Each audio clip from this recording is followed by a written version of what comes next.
dia, amigos da TV Espiritismo Sul. Mais uma vez estamos aqui com vocês, um amigo espírita paulista, Roosevelt, tudo bem? Conhecido em todo o Brasil, Roosevelt, Barra Bonita, São Paulo, está visitando então a fronteira oeste do Rio Grande do Sul. E nós vamos, junto com o nosso chimarrão, conversar um pouco sobre doutrina espírita.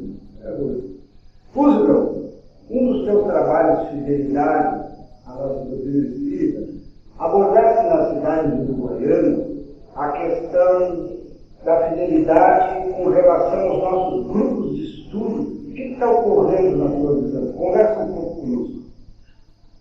Nós percebemos, viajando em todo o país, que a doutrina espírita vive um momento especial. Que, por um lado, existe uma situação positiva, mas que, por outro, emprega grande responsabilidade. O lado bom é que nós estamos hoje na mídia geral. Hoje, se você pegar filmes, novelas, se não doutrina espírita, mas as ideias espíritas, imortalidade da alma, a crença em Deus, comunicabilidade dos espíritos e assim por diante. E isso faz com que a casa espírita seja procurada por uma grande quantidade de pessoas. E a questão é, se os trabalhadores e dirigentes estiverem orientados, devidamente pautados, dentro daquilo que verdadeiramente é espiritismo, toda essa avalanche de pessoas que buscam as casas espíritas ou que têm acesso às obras espíritas vão ser devidamente orientadas. Senão, o processo é inverso. Então, mais do que nunca, para atender às necessidades dessa grande quantidade de pessoas, que muitas vezes têm a sua religião, mas vem beber da água espírita, vem beber da nossa formação. É fundamental que as instituições espíritas vençam este desafio fecundo, que é de prosseguir sendo espíritas. Nós, viajando no país, vemos muitas instituições que se consideram, são chamadas espíritas, mas que têm práticas que não estão inseridas nas obras básicas da codificação. E as pessoas ficam perguntando, mas você é contra? Que a questão não é nem ser contra e nem a favor, só não é espírita. Inclusive processos terapêuticos que têm efeito, que têm êxito, que têm adeptos, que existem pessoas que abraçam, que comungam, que praticam. Então não somos contra absolutamente nada. Só que a casa espírita, a instituição, tem regras claras, definidas, a forma de tratamento também já está estabelecido, também pelo codificador, e é o estudo delas que essas instituições devem se deter. Quando abrimos espaço para que a nossa casa espírita tenha uma porção de outras coisas, inevitavelmente ela deixa de ser verdadeiramente espírita. Falaste o estudo dela da nossa doutrina. Então, presumo que a área de estudo da casa espírita, que nós denominamos em todo o Brasil, muda, mas sempre a área de estudo, essa é uma área importantíssima nessa questão da fidelidade espírita. Importantíssimo. Da mesma forma, aquilo que eu posso apresentar é resultado do que eu assisti em várias instituições, repito, pelo país todo. Então não é um problema isolado desta ou daquela religião. Mas nós temos, inclusive, algumas instituições que os seus estudos são pautados por apostilas, por elementos muitas vezes construídos dentro do próprio centro espírita, ou de algumas que existem prontas. A primeira questão que nós levantamos é que a apostila ela é adequada para o iniciante. Ele não conhece a terminologia, ele não sabe nem como estudar, mas o contato do espírita com as obras fundamentais é insubstituível.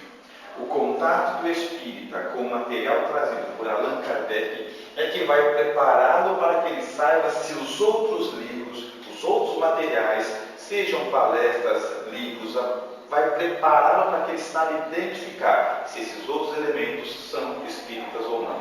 Porque só são se estiverem de acordo com as obras fundamentais que compõem a doutrina espírita.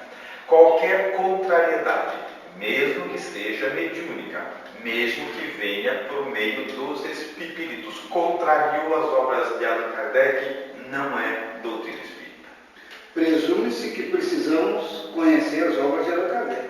Basicamente, não só nós, adultos, como eu percebo que na educação espírita infantil já deve haver uma aproximação da criança com a ideia de se estudar com fidelidade. Na questão 383 do Livro dos Espíritos, Allan Kardec questiona sobre qual é a utilidade do período da infância. Observamos o termo utilidade. Em que é útil o espírito voltar a ser criança? E a resposta é notável. Eles dizem que é nesse período que o espírito, em forma de criança, numa estrutura infantil, é mais acessível às informações que recebe. Então, tudo que você introduzir na criança em tenra idade, no início da sua vida, vai influenciar todo o restante da sua vida. Quando negligenciamos, perdemos a infância, comprometemos o futuro, certamente. Então, mesmo na educação espírita infantil, as crianças devem cintilar em volta de questões que as convirjam no futuro às obras básicas. As crianças têm que saber quem é Kardec, qual a relação dele com Jesus, qual a importância de se estudar Kardec, porque sem esses apontamentos, onde cabe ao educador colocar ao nível da criança, sempre, de cada fase, de cada idade, o que as obras apontam, mas o contato do indivíduo com as obras fundamentais deve ter início na infância. Interessante, Roosevelt. Colocas então a infância, né, como algo fundamental na casa espírita. E a gente tem dados, né, a Federação Espírita Brasileira, que estamos diminuindo nos últimos 10 anos o volume de jovem. Então, infância, logo a juventude. Apontas aonde esse fator e qual a nossa responsabilidade nesse contexto de conversar sobre educadores, mediadores desse conhecimento? Qual a nossa responsabilidade com a infância e com a juventude? Eu entendo de que seriam vários fatores e que certamente nos pediríam um seminário para estudar a questão. Tal a importância, tal a grandeza. No entanto, algumas questões são basilares. Primeiro, muitas vezes o próprio espírita, o dirigente, aquele que conduz as instituições, não está convencido ou despertado da importância que a criança tem, não somente para a casa espírita, mas para o planeta. Porque se desejamos um mundo melhor, se pensamos em regeneração, somente podemos entender com criaturas reformadas. Isso se processa desde a infância. Então, primeiro, estimular os dirigentes a que nos eventos espíritas tenha sempre a participação da criança, orientadores da criança, que a criança se sinta inserida, porque ainda, em grande maioria dos lugares, a educação espírita infantil é algo que acontece para que as crianças não atrapalhem a palestra dos pais. Isso é um erro.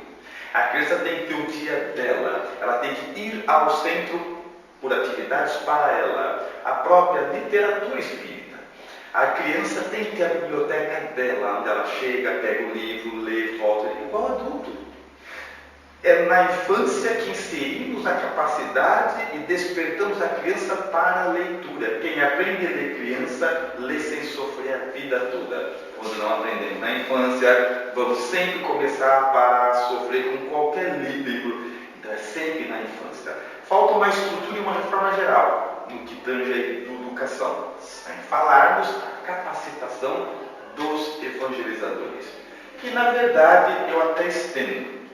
Eu digo até, eu tenho uma terminologia pessoal que eu digo não é evangelização infantil, mas educação espírita infantil. Porque evangelizar, nós encontramos hoje crianças melhores que os pais. Aí você diz, quem vai evangelizar quem? Mas educação não. Educação espírita infantil deve ser um alvo de prioridade de qualquer instituição espírita séria.